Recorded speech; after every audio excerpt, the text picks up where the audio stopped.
Halo, kali ini kita akan membahas tentang hipnoterapi untuk fobia part 2.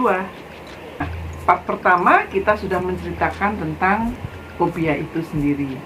Fobia adalah rasa takut terhadap sesuatu yang nggak masuk akal. Nah, lalu bagaimana proses kerja hipnoterapi untuk fobia itu?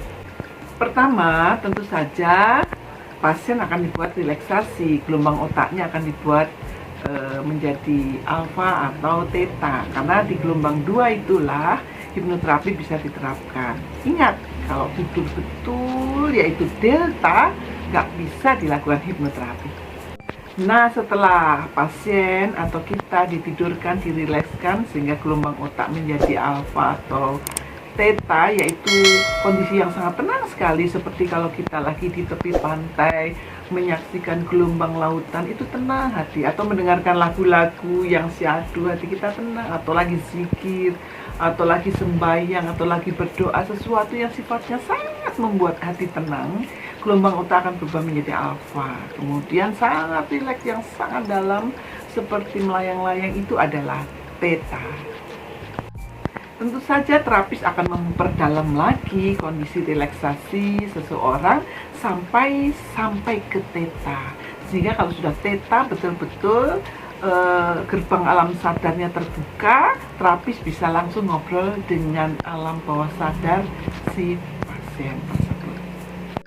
Terapis akan memandu pelan-pelan di alam bawah sadar pasien, menanyakan beberapa hal termasuk yang berkaitan dengan fobia tersebut. Nanti pasien tersebut akan menceritakan kembali peristiwa-peristiwa yang membuat pasien tersebut akhirnya fobia.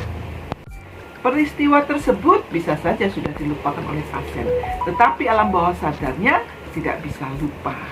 Dia akan berkata dengan jujur, menceritakan dengan jujur, mengatakan dengan jujur apa adanya. Itulah kunci untuk seorang terapis untuk memperbaiki fobia si pasien. Terapis akan memberikan informasi-informasi yang lebih positif yang bisa diterima si pasien agar tidak lagi fobia. Jika pasien menerima, yaitu dengan menganggukkan kepala atau mengatakan ya saya menerima atau mengakuinya, maka sugesti atau informasi baru yang diberikan terapis itulah yang akan menetap bagi si pasien. Contohnya pasien yang takut pada ruangan kecil, dia sangat fobia sehingga rasanya sesek, pusing, mual, dan lain-lain. Ketika ditanya, rupanya dia pernah dikurung oleh pamannya di suatu ruangan kecil dan dia sangat ketakutan. Maka terapis akan menggali lagi, mengatakan bahwa itu hanya sementara, misalnya itu hanya sementara, setelah itu kan kamu keluar.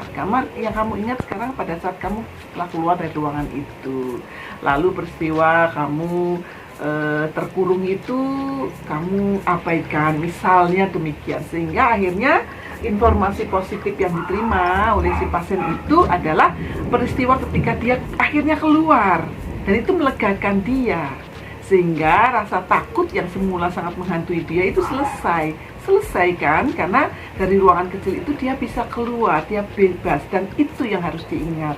Akhirnya ketika si pasien sadar, dia sudah tidak lagi fobia pada ruangan sempit. Ini hanya salah satu contoh saja. Terapis akan menanyakan kepada pasien apakah setuju dengan informasi baru yang diberikan untuk dia. Kalau si pasien setuju, oke, itu sudah goal namanya. Kemudian pasien akan pelan-pelan diberikan kesempatan untuk bangun, misalnya silakan menghitung sendiri atau dibantu terapis dihitung pada hitungan ketiga atau keempat atau ke-10. Itu bangun dalam keadaan yang sangat jauh lebih baik. Itulah proses yang akan dilakukan seorang terapis hipnoterapi kepada pasien yang berkunjung kepadanya. Semoga ini bermanfaat. Kakuntur. Jangan lupa like, comment, subscribe.